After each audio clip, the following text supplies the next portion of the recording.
Alright, next thing I'm going to do on my first 3D model is add a little peg that sticks off the front of this. In order to make that peg, I have to start with a shape and then turn it into a 3D form. So this box right here started with a rectangle, then we extruded it to make it a 3D form. The peg's going to start off with a circle, and then we're going to extrude it to make it a cylinder, essentially. So, start with my 2D sketch. I can draw the circle anywhere I want. I can place it on top, I can place it on the end, but I want to place it on the side. So I'm going to create a 2D sketch on the side. Simply click on, well, let's see what our drop downs are. Yeah, I want a center point circle.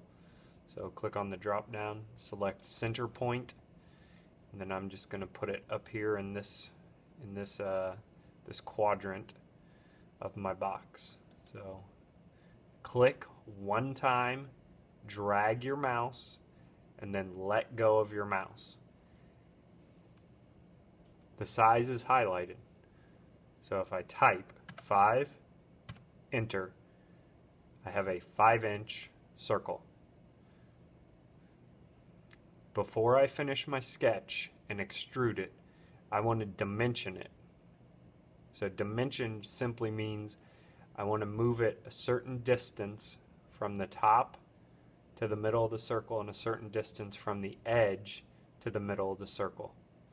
So right click, say OK, come up here to dimension, and this part's a little tricky. You have to left click on the top.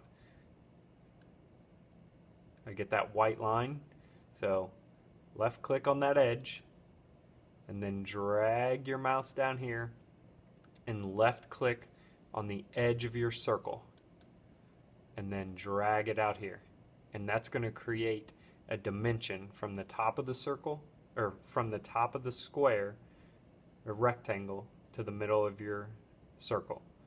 So I want it to be, and I clicked again, I left clicked after I drug it out there, and I'm going to make it 5 inches.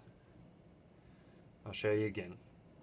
So dimension, click on the edge of the circle, drag, click, type in 5, hit enter. Now I can finish sketch, and I can extrude it. This time, since there are more shapes on the screen, I need to tell Autodesk what I want to extrude. I want to extrude that circle. So it highlights, I left click, and it extends.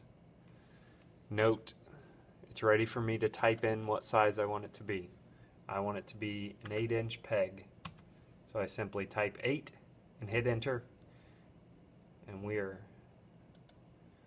at a good spot.